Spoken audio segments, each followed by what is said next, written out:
والصلاة والسلام على من لا نبي بعده ولا رسول بعده ولا معصوم بعده ولا أمة بعد أمتي ولا كتاب بعد كتابي. أما بعد، أعوذ بالله من الشيطان الرجيم. بسم الله الرحمن الرحيم. من جاء بالحسنة فله عشر أمثالها ومن جاء بالسيئة فلا يجزى إلا مثلها وهم لا يظلمون. وقال الله تعالى في مقام آخر: يا أيها الذين آمنوا لا تبطلوا صدقاتكم بالمن والأذى. قال النبي صلى الله عليه وآله وسلم: من تمسك بسنتي عند فساد أمتي فله أجر 100 شهيد، أو كما قال صلى الله عليه وآله وسلم. سبحانك لا علم لنا إلا ما علمتنا إنك أنت العليم الحكيم. اللهم صل على محمد في أول كلامنا، اللهم صل على محمد في أوسط كلامنا، اللهم صل على محمد في آخر كلامنا. درود شریف پڑھیں. اللهم صل على محمد عبدك ورسولك وصل على المؤمنين والمؤمنات والمسلمين والمسلمات. اللہ رب العزت کا فضل و کرم اور اس کا احسان ہوا کہ اللہ رب العزت نے ہم سب کو رمضان مبارک کا مقدس مہینہ عطا فرمایا، اور اس میں اللہ رب العزت نے بہت سارے مسلمانوں کو بہت سارے اعمال کی توفیق عطا فرمائی. اللہ رب العزت ان تمام اعمال کو قبول فرما لے. آج میں نے صرف 2 باتیں عرض کرنی ہیں، اس نیت اور ارادے سے کہ ہمیں یہ سمجھ آ جائے کہ رمضان المبارک میں جو کام ہوئے اب رمضان کے بعد کیا کرنا ہے. تو 2 آیات میں نے آپ کے سامنے پڑھی ہے. بہت ہی آسان مضمون ہے اور انشاءاللہ العزیز سمجھ بھی آئے گا اور یاد بھی رہے گا. یہ پہلی آیت سورۃ الانعام کی ہے. اس میں اللہ رب العزت نے ارشاد فرمایا: من جاء بالحسنۃ فلہ 10 امثالھا. جو نیکی ہمارے پاس لے کر آئے گا ہم اسے 10 گنا دیں گے. الفاظ پہ غور رکھیں گے. کیا فرمایا ہے؟ من جاء بالحسنہ، من عمل بالحسنہ نہیں فرمایا. جو نیکی کرے گا یہ نہیں. کیا فرمایا؟ جو نیکی لے کر آئے گا. من جاء بالحسنہ، ہم نے نیکی لے کر جانی ہے ایک. اور دوسری آیت کریمہ سورۃ بقرہ کی ہے. اس میں اللہ نے فرمایا: لا تبطلوا صدقاتکم بالمن والاذی. اپنے اعمال کو ضائع نہ کرو، برباد نہ کرو. پہلا یہ ارشاد فرمایا کہ نیکی لے کر آنی ہے، اور دوسرا یہ ارشاد فرمایا کہ اعمال ضائع نہیں کرنے. معلوم ہوا کہ جو اعمال ہم کر رہے ہیں ہمیں ان کی حفاظت کرنی ہے، اور دوسرا یہ کہ جو اعمال ہم نے کیے ہیں ان کو ضائع ہونے سے بچانا ہے.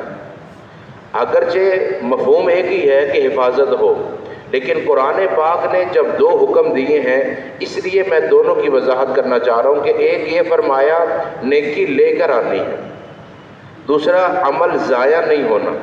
تو جو نیکی تم نے کر لی ہے آیا اس کی حفاظت کی ہے یا نہیں؟ یہ سب سے زیادہ ضروری ہے.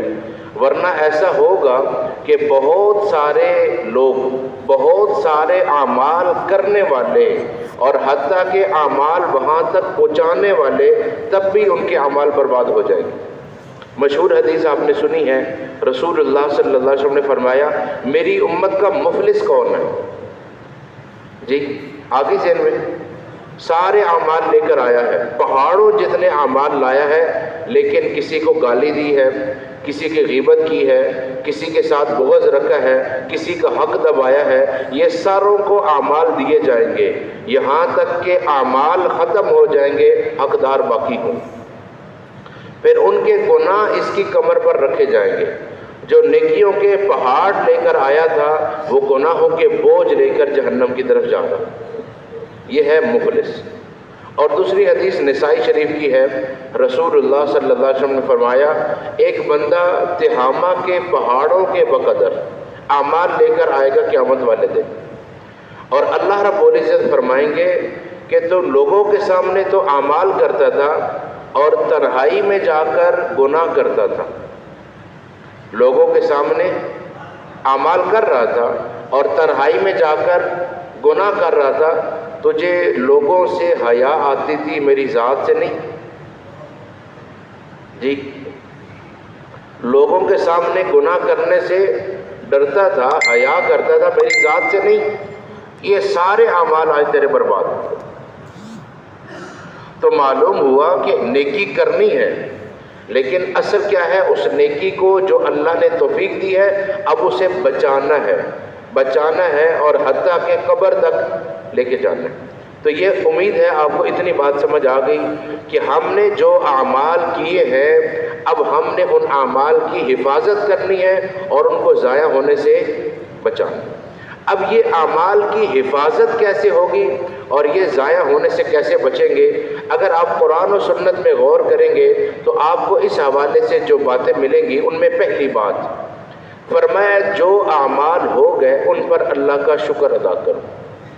کیا کرو؟ اور قانون ہے لئن شکرتم لازیدنکم، اگر تم شکر کرو گے ہم اسے بڑھا دیں گے. تو اگر ہم نے 5 نمازیں ادا کی اور پورا مہینہ ادا کی اور اس پر اللہ کا شکر ادا کریں گے تو اللہ نمازوں کے ساتھ نوافل کی توفیق بھی عطا فرما دیں گے.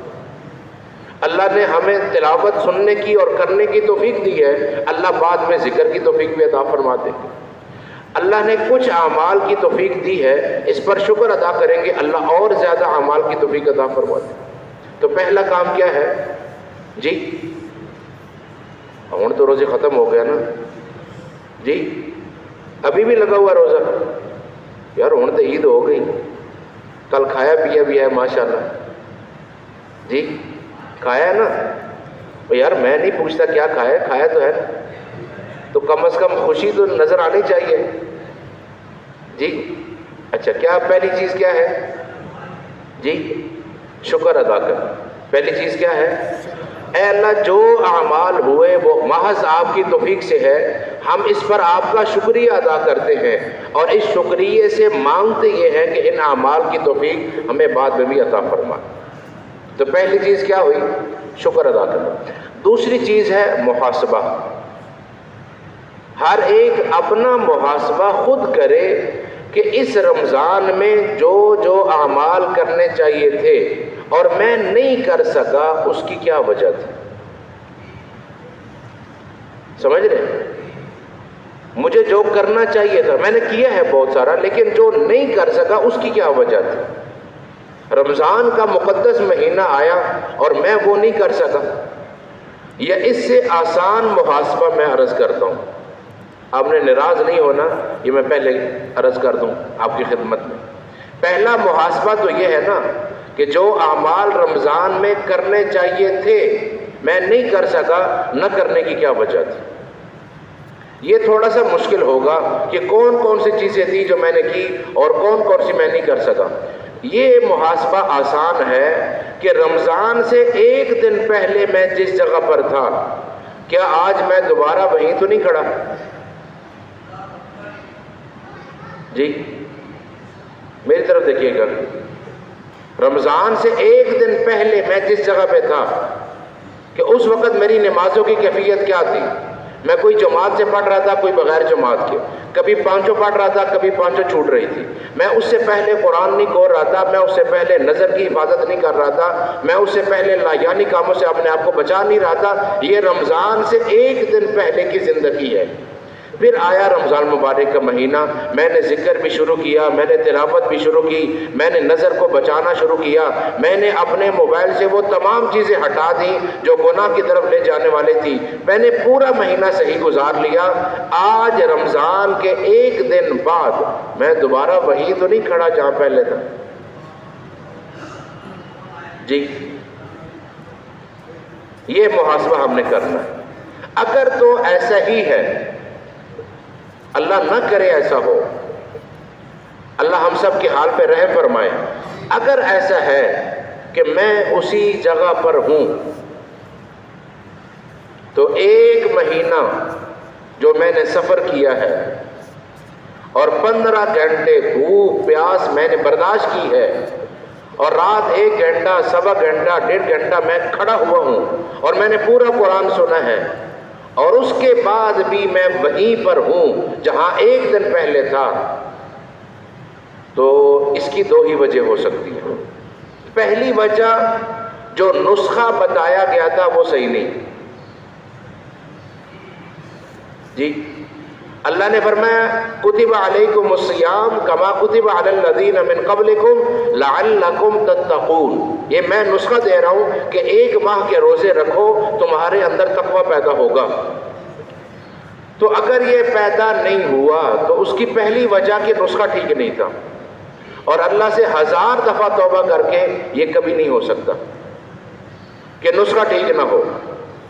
جی ہمیں پیدا کرنے والا ہمیں ایک نسخہ دے، اور وہ جانتا ہے کہ اس نسخے پر عمل کے بعد یہ لازمی فائدہ ہوگا، ایسا نہیں ہو سکتا۔ تو جب ہم نے مان لیا کہ نسخہ ٹھیک ہے، تو دوسری وجہ، ہم نے اس نسخے کے ساتھ جو پرہیز کرنا تھی وہ نہیں کی۔ جی ہم نے وہ پرہیز، تو آپ اچھے سے اچھا نسخہ استعمال کرتے رہیں، 1000 دفعہ کر لیں، بار بار کر لیں، جب تک پرہیز نہیں کریں گے فائدہ نہیں ہوگا۔ تو اب 1 مہینے کے سفر کے بعد، 1 مہینے کی خوراک کے بعد، نسخہ استعمال کرنے کے بعد اگر فائدہ نہیں ہو رہا تو ہم نے پرہیز نہیں کی۔ اور یہ زندگی میں پہلا رمضان نہیں، 5واں، 10واں، 20واں، 25واں رمضان ہے، اور وہی کیفیت چل رہی ہے۔ تو 1000 دفعہ بھی رمضان مل جائے گا تو کیفیت یہی رہے، مطلب ہے کہ رمضان کا مقصد ہمیں حاصل نہیں ہوا۔ اور میرے نبی نے فرما دیا تھا تباہ و برباد ہو جائے وہ شخص، ہلاک ہو جائے وہ شخص جس کی زندگی میں رمضان آئے اور وہ اپنی گناہوں کی معافی نہ کروا سکے۔ تو پہلی چیز تو ہم نے شکر ادا کرنا تھا، جو ہوا محض اللہ کی توفیق سے، اور دوسری چیز محاسبہ، جو نہیں ہوا اس کی کیا وجہ ہے، اور رمضان گزارنے کے بعد میری زندگی میں کیا فرق آیا، 1 دن پہلے کیا زندگی تھی اور رمضان کے 1 دن بعد زندگی کیا ہے۔ یہاں تک امید ہے بات سمجھ آئی۔ اب تیسری بات، جو اعمال میں نے رمضان میں کیے، آیا اس میں مجھے استقامت نصیب ہوئی یا نہیں؟ لفظ میں نے کیا استعمال کیا ہے، یہ جان بوجھ کے استعمال کیا ہے۔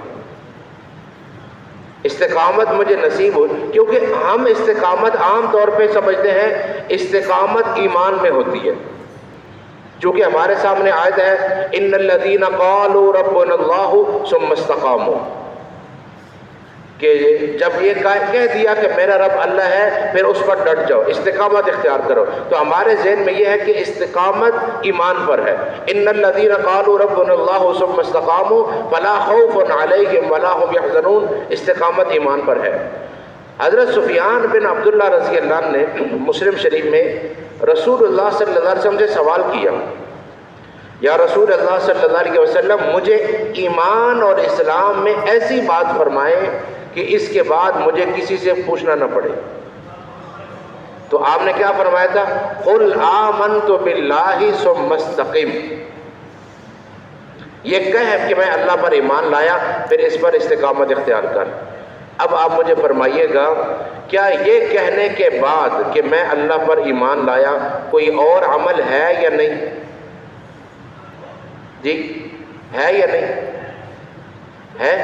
جب میں نے کہا میں اللہ پر ایمان لایا تو اب سارے فرائض آ گئے، اب میں نے اس میں، آپ پریشان ہیں تو چلو میں آسان کر دیتا ہوں۔ جب آپ کا نکاح ہوتا ہے، جی ان خوش ہو ماشاء اللہ، جب آپ کا یہ نکاح ایسی چیز ہے کہ بار بار سننے کا دل کرتا ہے، کرنے کا نہیں، سننے کا ہی دل کرتا ہے بار بار۔ تو وہاں مولوی صاحب آپ سے پوچھتے ہیں کہ آپ کو قبول ہے، تو آپ نے کہا میں نے قبول کیا، بس یہاں بات، انہوں نے اس کے بعد دعا کر دی، بات ختم ہو گئی۔ لفظ کیا بولا؟ میں نے قبول کیا، اور یہاں دعا ہو گئی ہے۔ اب بیوی آپ سے کہتی ہے کہ سوٹ چاہیے، آپ کہتے ہیں کہ اس کی کوئی بات نہیں ہوئی تھی، میں نے صرف بولا تھا قبول کیا، سوٹ دیا، اس کی بات۔ وہ کہتی ہے علاج، آپ کہتے ہیں علاج کی بات۔ وہ کہتی ہے مکان، آپ کہتے ہیں مکان کی بات۔ سسرال لے جانا، اس کی بات نہیں ہوئی ہے، بات صرف ہوئی ہے قبول کیا۔ اب جھگڑا پڑا تو آپ کسی بھی عقل مند بندے کے پاس جائیں گے، وہ بتائے گا اللہ کے بندے اس قبول کیا میں یہ ساری چیزیں داخل ہیں، اب یہ سب کچھ کرنا ہے آپ کو۔ تو جب میں نے کہا آمنت باللہ، میں اللہ پر ایمان لایا، اب جو اللہ حکم دیں گے وہ مجھ پہ لازم ہے۔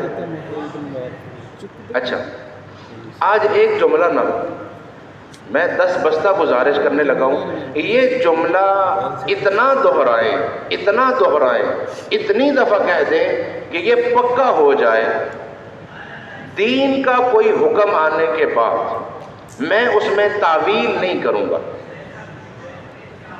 دین کا حکم آنے کے بعد جو چیز مسلمات میں سے ہے، قرآن و سنت میں جو چیز آ گئی ہے، میں عمل نہیں کر سکتا، یہ میری کمزوری ہے۔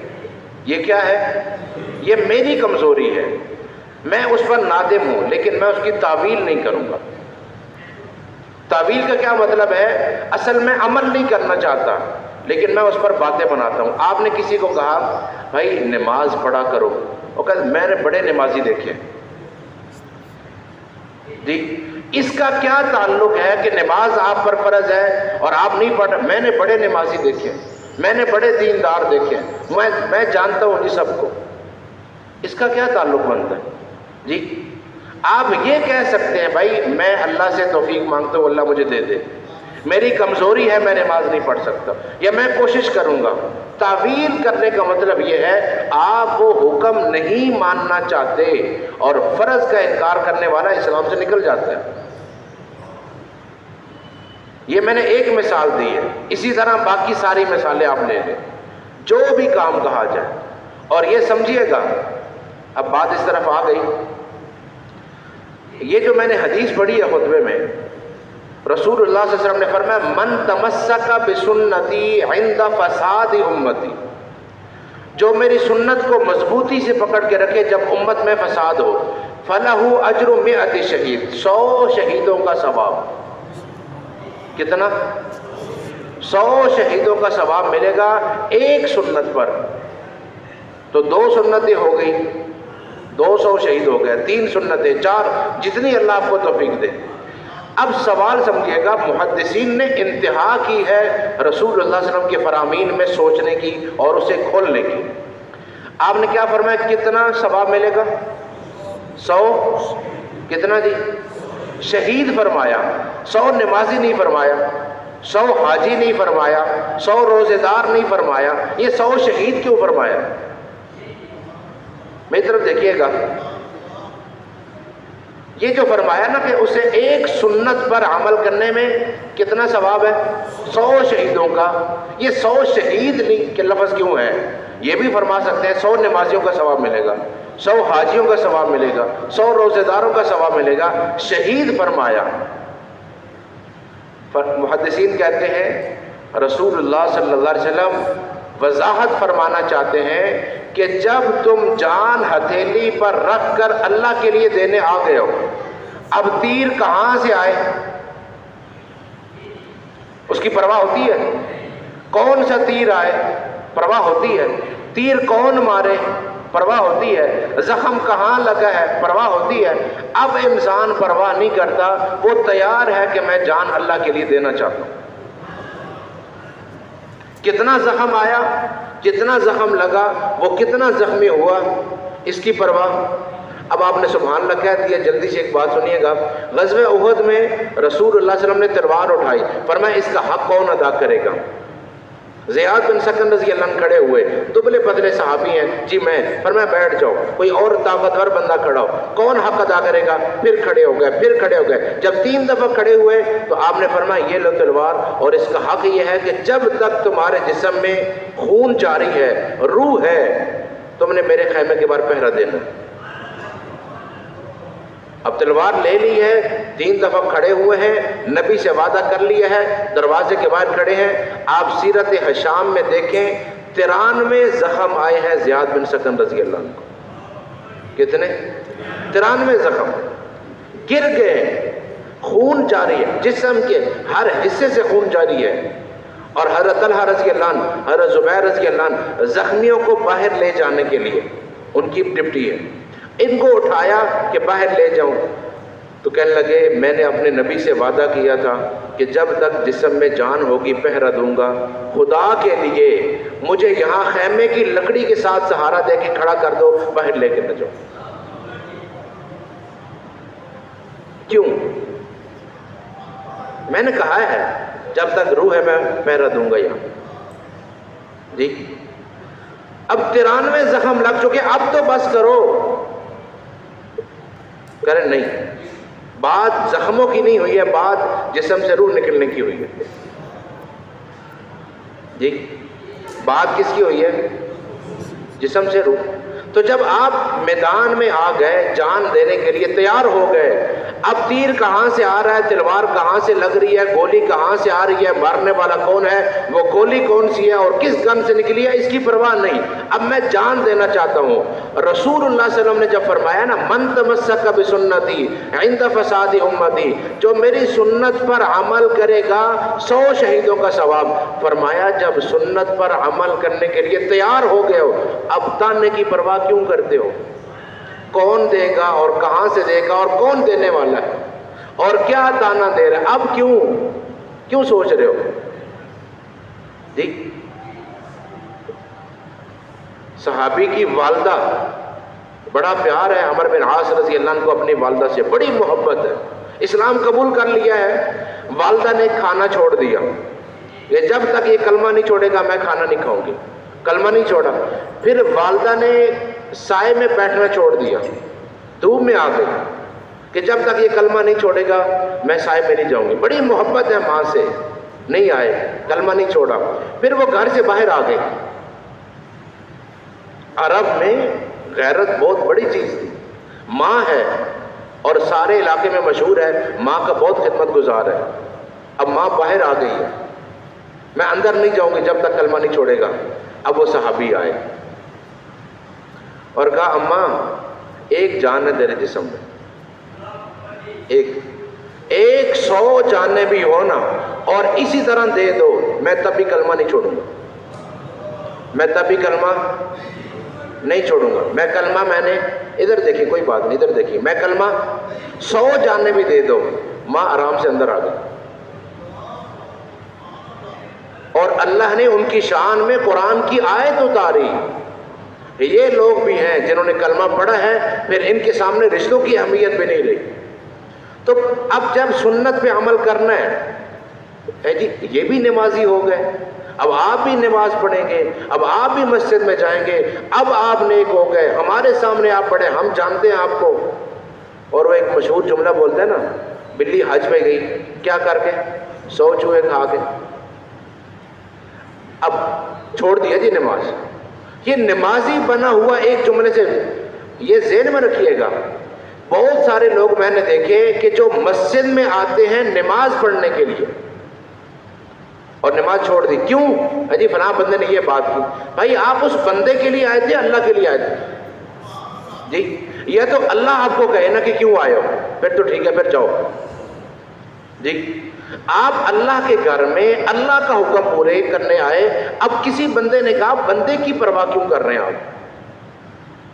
لوگوں کا تو کام ہے بات کرنا، آپ کہیں میں اللہ کو راضی کرنے آؤں۔ جیسے یہ غلط ہے کہ آپ لوگوں کے لیے نماز پڑھیں، ایسے یہ بھی غلط ہے کہ آپ لوگوں کی وجہ سے نماز چھوڑ دیں۔ تو جب آپ سنت پر عمل کرنے کے لیے تیار ہو گئے، اب آپ نے یہ پرواہ نہیں کرنی کہ تانا کہاں سے آ رہا ہے اور تانا کون دے رہا ہے اور تانا کیا دے رہا ہے، اب آپ نے سنت پر عمل کرنا ہے۔ آخری بات، ابو الحسن علی ندوی رحمۃ اللہ علیہ ایک بہت بڑی شخصیت گزرے ہیں، انہوں نے ایک پوری کتاب لکھی ہے۔ اب میں پوری کتاب تو نہیں بول سکتا نہ پڑھ سکتا ہوں کیونکہ وقت ہمارا پورا ہو گیا، اس پوری کتاب کا خلاصہ سمجھیے گا۔ حضرت فرماتے ہیں کہ روزے 2 ہیں، کتنے؟ 2 روزے، کون کون سے؟ اب ہمارے دماغ میں آتا ہے ایک فرض ہے ایک نفل ہے، نہیں، یہ بھی نہیں ہے، ظاہری اور باطنی بھی نہیں ہے۔ ہمارے فرمایا روزے 2 ہیں، کتنے؟ پہلا روزہ ہے فرمایا جو صبح صادق سے غروب آفتاب تک، اور قرآن نے کہا حتیٰ یتبین لکم الخیط الابیض من الخیط الاسود من الفجر، بس یہ ہے روزہ کہ آپ نے سحری یعنی صبح صادق جب ہوئی تو آپ نے روزہ بند کیا ہے، اور جب سورج غروب ہوا تو آپ نے روزہ افطار کر لیا۔ قرآن نے کہا، ٹائم بتایا، ٹھیک ہے جی، کہا یہ ہے ایک روزہ، یہ 15 گھنٹے کا ہوتا ہے، 16 گھنٹے کا ہوتا ہے، 17 گھنٹے کا ہوتا ہے، اور یہ چلتا ہے صبح صادق سے غروب آفتاب تک۔ اور فرمایا دوسرا روزہ وہ ہے جو مسلمان کا بالغ ہونے سے شروع ہوتا ہے موت تک،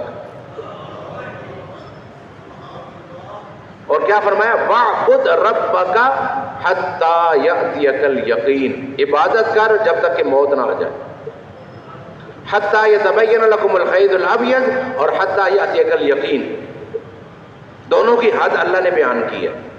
تو پہلا روزہ وہ ہے جو صبح صادق سے کب تک؟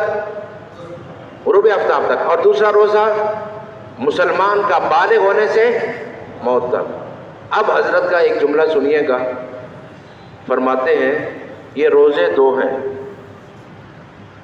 تو جیسے آپ کو یہ پہلا روزہ افطار کرنے پر، پانی پینے پر، کھجور کھانے پر، کھانا کھانے پر، اور جو کچھ آپ نے رکھا تھا وہ خوشی ہوتی ہے، چہرہ حشاش بشاش ہو جاتا ہے، چہرہ تر و تازہ ہو جاتا ہے، جی ہو جاتا ہے نا۔ فرمایا جیسے یہ خوشی ہوئی ہے تمہیں روزہ افطار کرنے پر، فرمایا زندگی ایسے گزارو کہ جب دوسرا روزہ افطار کرو تب بھی خوشی ہی ہو۔